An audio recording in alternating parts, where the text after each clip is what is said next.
The Tarviran podcast is a production of the We Can Make This Work Probably network. Please check out more of our shows at www.probablywork.com.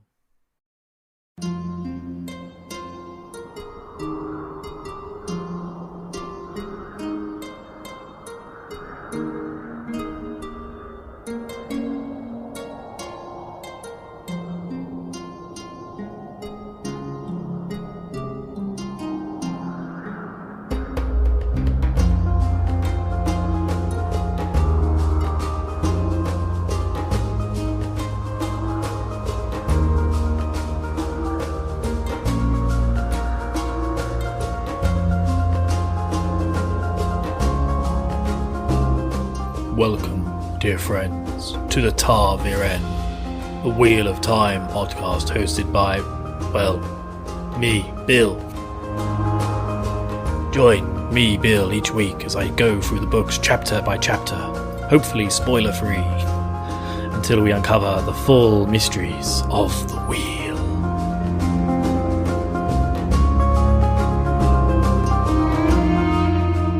Yes, hello everybody, and welcome back to another episode of The Tarviran, a Wheel of Time podcast, with me, Bill, your sadly solo host these days, keeping you entertained through these darkened days, with Rob and Rich sadly passed on to the other side of Sardine. If that's actually a thing. I can't actually remember, Do you know what? I haven't read these books in so many years now that so much of it is becoming quite fuzzy. I can't wait to get to some of the later books and actually try and remember some stuff that happened. Did Perrin really walk that far? Things like that. I really want to know. But anyway, I'm here today, guys, to talk to you about, again, we are still in The Great Hunt. Probably my second favourite or my favourite book. It depends on the day. But this is one of the best books in the series, and I'm really hyped to be able to get to go through it with you all. And we're talking today about the chapter Beneath the Dagger. And the first page, you get your little emblem at the top of the page is a big picture of the Horn of Valere, which has got lots of twists and twiggles in it. Very cool. This is called Beneath the Dagger. So Rand wakes up and he's sleeping beneath the dagger, yes. Kingslayer's Dagger, it's called. It's a big sort of like mountain range thing, which is where they've ended up. And they've ended up coming out of the other side of that weird like mirror world place. And they think that they're in front. God, I'm really good at doing a book-based podcast when I can't even say the word front. They're in front of Paddin Fane, his gang of Trollocs. But Rand is still kind of mulling it over in his head, like they've been sleeping here now at Kingslayer's Dagger for a couple of days. He's with Loyal, Hurin, and Celine, and he's just like mulling over in his head. He's kind of torturing himself a little bit. He wants to take Celine away to safety, but then she's also the one who's encouraging him, being like, "You should wait. Wait. You want to be the hero, Rand. You want to do these things. You're going to be the big boy, Rand. You're going to be a big boy now, Rand, aren't you?" Yes, Celine. Yeah. All right. Calm down. You're not my mother. Yes. But yeah, they're there because, the Trow, this is where the Trow had been going in the other world. And they kind of think that it was like a future echo of where the Trow was going to be. So they're waiting for him to turn up, basically. And Rand is just like, God, I just want to take Celine back to Corinthian and take her up the Corinthian. Yes, that's it. But she's the one who's talking him out of it in the end. He also starts thinking about Egwene and kind of where she is at the moment and her journey to becoming an Aes Sedai. And he's like, oh my God, next time I meet Egwene, she's probably going to try and gentle me. And I can't help but feel every time I read and hear them say, they're going to be gentled, like someone's literally going to cut their balls off. Now, I apologise for any women listening to the show, because obviously, maybe not as comparable, and obviously the women's version of that is just absolutely horrific. So I'm not going to go into details on that, because that's just going to make me feel sick and put me off my lunch. Lunch. I'm really hungry, I might have a sausage sandwich today. Yeah? I've got some corn sausages downstairs. I might have those. Yeah. Anyway, so talking of balls, yeah, so he sees, he starts remembering things from the past as well. Like he sees Tom Merrilin's cloak and the harp, and he's like, God, I feel like I was happy back then. It's like, no, you weren't. You fucking rose-coloured glasses. You were fucking running for your life. You were sleeping in barns, getting chased out by bloody farm daughters' dads who thought you were going to try and sleep with their daughters and stuff.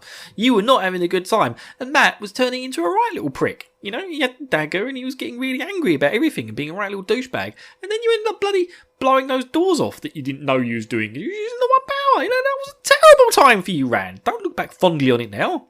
It was terrible stuff. But yeah, he's kind of like, I think I was happy then, even if I was running for my life.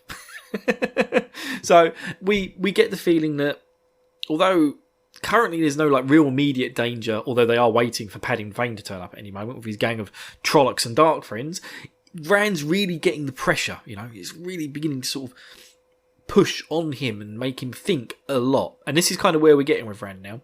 He's gone from being the war-headed idiot to now someone who's thinking about every single action, about every single person and how they're trying to almost manipulate him.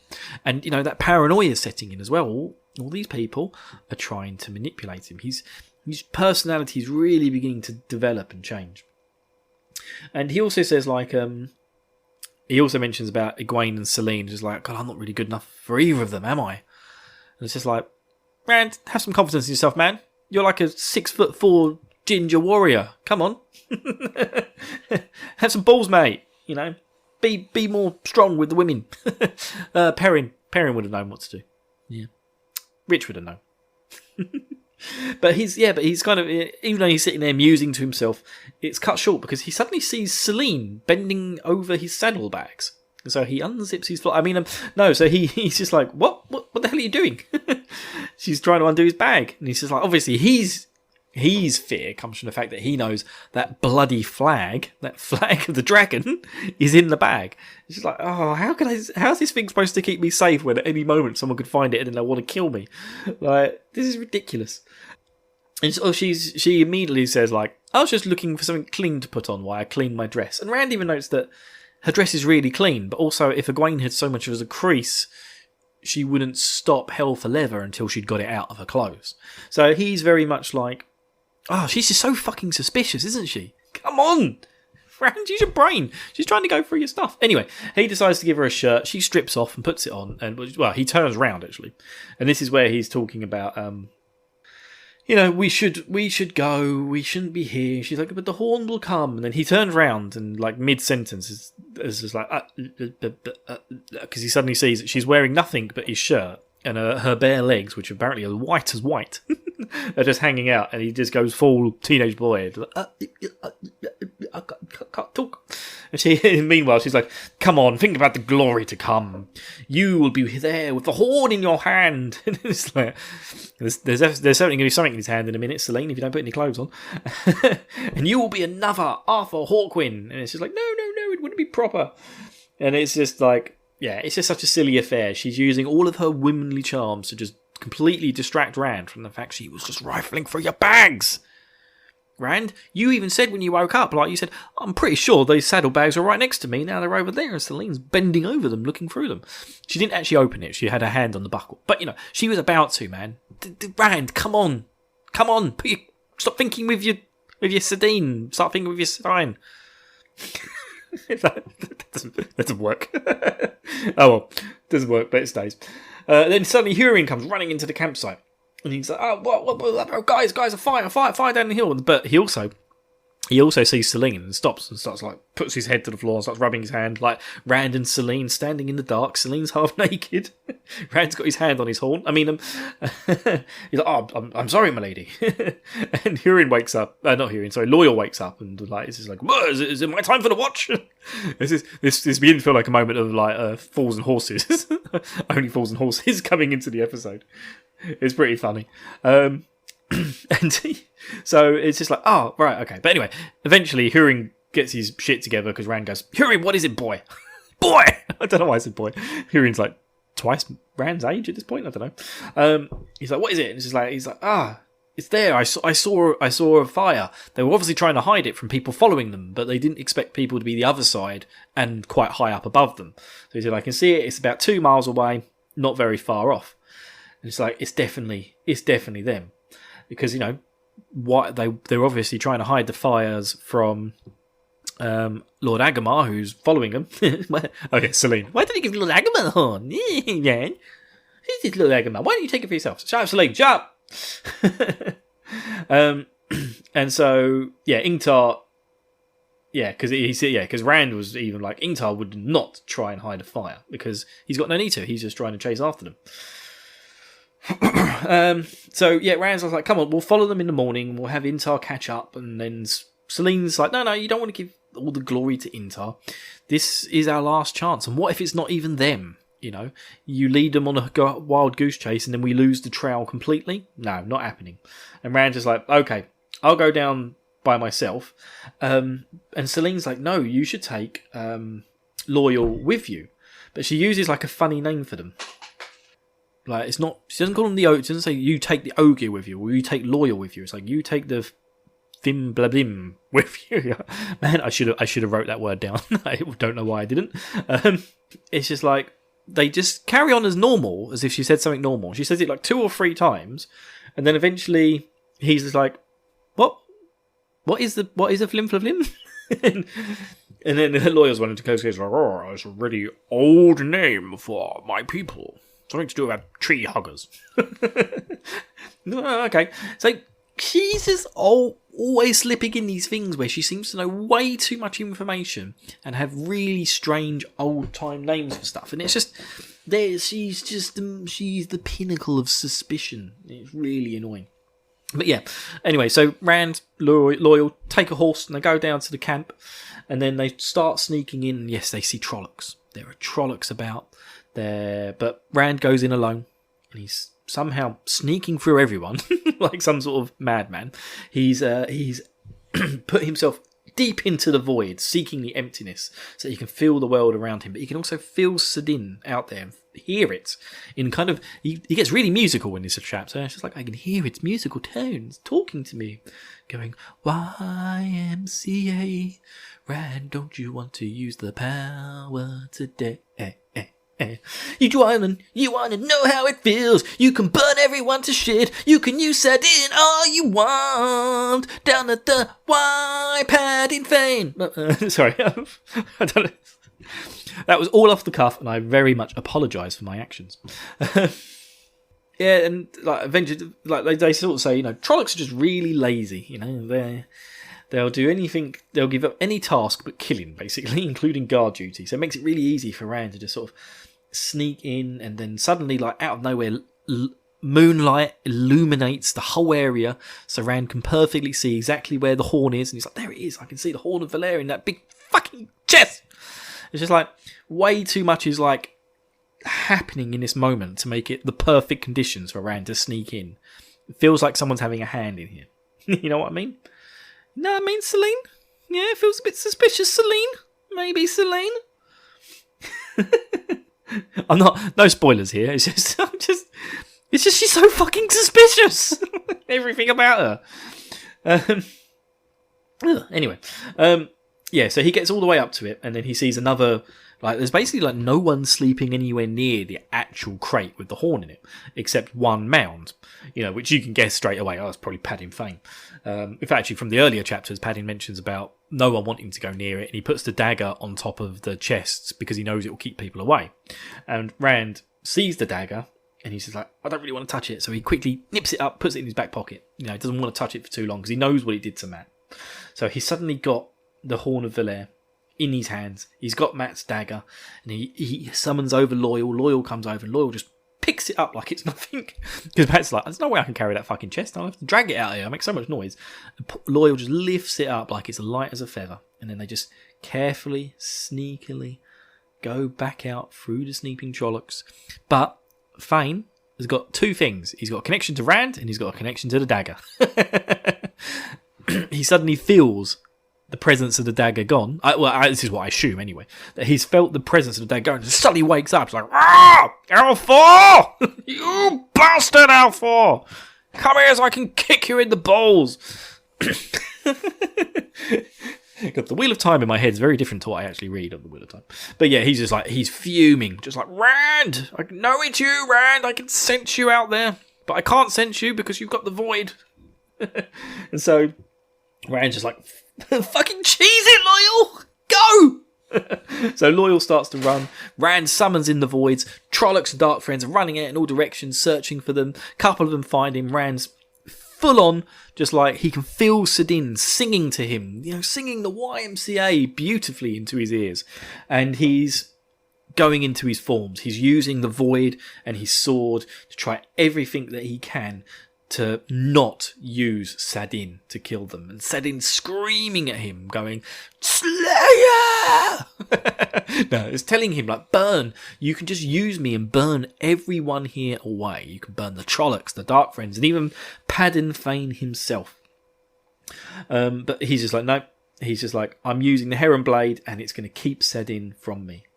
And then after a while, he looks back at Loyal. Loyal's put the crate on the thing. Rand drops the void, runs after him, and they zoom off up the mountain on their horses, getting away after Rand's just killed like half a dozen Trollocs.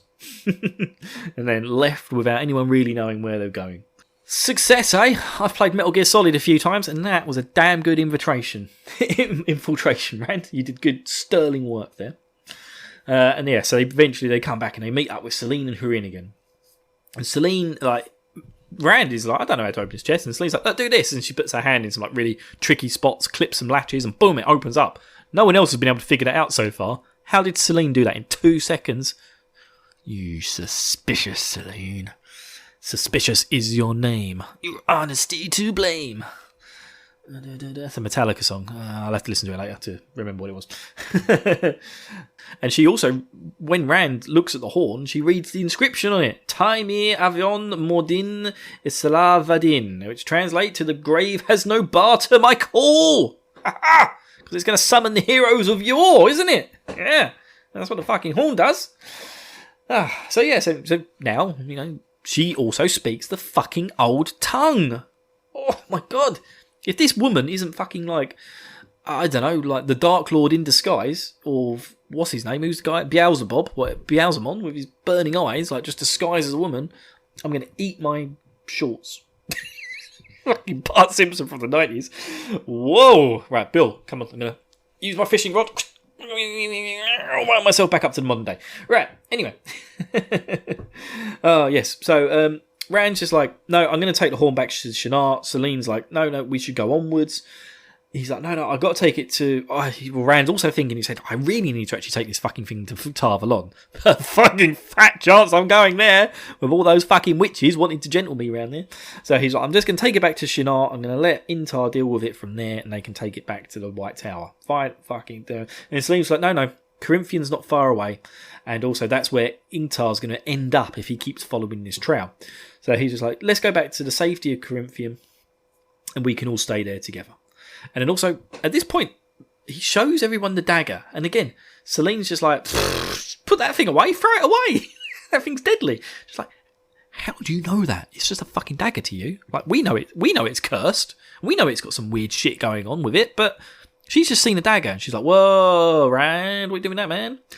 So Rand actually puts it inside the chest and is just like, this will keep us safe from the dagger's evil powers. He says it really confidently, and then he quotes saying something that Lan told him, says, the time to sound most confident is when you're least confident in what you're doing. So Rand doesn't believe for a single second that the fucking chest is going to protect him from the dagger, but at the same time he's just said it to keep everyone calm, including himself. Which is really funny. But he's just like, no, I'm not throwing away the dagger, I'm keeping this thing. This is the only way I can save Matt. He will die without it. And then he wonders, but what is the cost of that? If I give this to Matt and then we ask the Aes Sedai to heal him, what is going to be the cost from doing that? Like, what are the Aes Sedai going to demand of them? So he's all this sweeping paranoia going through his head. Poor old Rand. And then suddenly, change point. Yes, we flicked to Padden Fane's point of view. I think we've had one of these in the past, but I love it when we get to Padden Fane. He is just such a... makes my skin crawl. He's so deceivious. Deceivious? If that is a word, I'm going to be amazed. But yeah, you know what I mean. He's just like so oily and disgusting and violent and everything. He's just great. He gathers all the Trollocs around him and he's like, we're going to hunt for Rand. I know it's Rand. He's in Kingslayer's dagger. And he's just like, that much of the Dark One's gift still remains to me, that he can always sense where the dragon is, pulling him like a lapdog. And he's like, I'm not going to be a dog anymore. And he's like telling these Trollocs to go out and fight him, otherwise and the Dark Friends, otherwise they'll end up like the matey on the floor who first came to him and said, can't find Rand, sorry Fane, he's done a runner. And it's just like this Trollocs like bleeding out on the floor, legs scooping mounds of dirt out as it thrashes around. It's just like Fane is just fucking mean. He's one mean son of a bitch. And yeah, and he's just like laughing there, cackling away, going, you will pay for what you have done to me, Althor, and the hunt begins. So yeah, so we've now had a reversal, you know. So Rand's come in, he's killed a bunch of Trollocs, and he's taken the horn. So suddenly we've gone from the great hunt of everyone chasing after Fane, who's nicked the horn of Valere, and the dagger, to the opposite. Now Rand's nicked it back, and now Fane's going to try and hunt him. Love this book. This book is just twists and turns all over the place. It's just great. Just absolutely great. Such a fun book. Anyway, guys, I'm going to go into a little bit of readings with Biliardo. And now, the Tarveren present to you Readings with Bill? Gather them all in, Fane snarled. The goat-snouted Trolloc backed away from him. The fire, piled high with wood now, lit the hilltop with flickering shadows. His human followers huddled near the blaze, fearful to be out in the dark with the rest of the Trollocs. Gather them, every one that still lives, and if they think they can run, let them know they'll get what that one got. He gestured to the first Trolloc that brought him word of Althor was not to be found. It still snapped at the ground, muddied with his own blood, hooves scraping trenches as they jerked. Go, Fane whispered, and the goat-snouted Trolloc ran into the night. Fane glanced contemptuously at the other humans. They'll have their uses still. And then turned to stare at the night towards Kingslayer's dagger. Althor was up there, somewhere in the mountains, with the horn. His teeth grated audibly at the thought, and he did not know where exactly, but something pulled him towards the mountains, towards Althor. That much of the Dark One's gift remained to him. He had hardly thought about it. He had tried not to think of it, until suddenly, after the horn was gone, Althor was there, drawing him as meat draws a starving dog. I am a dog no longer! A dog no longer! He heard others shifting uneasily around the fire, but he ignored them. You will pay for what you have done to me, Althor. The world will pay! He crackled at the night, mad with laughter. The world will pay! Yep, that's it, guys. That was Readings with Bill. Join us next week, where we are going to talk Sadin. Yes, chapter 20? Yeah, we're a chunk through the book now. Hey, so you think things are slowly pushing forward. Which I think was a song by The Streets. Anyone remember The Streets? I'm going to go listen to some of The Streets. I remember that. I miss that stuff. But yeah, let's push things forward. Yeah, see, I remember that. Anyway, guys, please. The show is making a semi-comeback, and I apologise if you had to stop reading for a long time, or if you just read ahead. And if you're still listening along because you find it entertaining, thank you very much. I love you all. I just love talking about the Wheel of Time. Obviously, I don't have anyone to talk to, so I talk to a microphone and hope that other people out there are listening. But please, if you do love the show, please give an iTunes review. Give us a 5-star, 4-star, whatever you want. Any stars help. And also on any other podcasting apps that you happen to use, please feel free to rate and review the show. Tell your friends, tell your family, tell your dogs, tell your pets, and tell Paddy Fane, if you happen to wander across him. If you want to check out any Wheel of Time news, always just go to Twitter of Time, #, you'll find the latest and greatest stuff that's going on from there. You can also join our Discord, which is now changed to the probablywork.com network Discord. And notes will be in the show notes below. Please join us over there if you want to come talk about Wheel of Time with me and my podcasting buddies. Now, we're also on YouTube. Don't forget, you can go to YouTube and subscribe and listen there. We do have a relatively small following, but I'm pleased that at least a few people are on there. And again, YouTube, please comment, like, and subscribe if you can. So many places you can go show your love for the pod. And and I love you all too. you know. But I've been talking for a long time now. I'm getting quite thirsty. It's time for a drink. I still haven't had that sausage sandwich yet. My corn sausages are going to be burnt to a crisp downstairs right now. I hope you're all happy about that. Yeah, I'm going to have to enter the void while I eat it, just so I don't have to taste it. Anyway, guys, I love you all. I'll see you all next week. Over and out.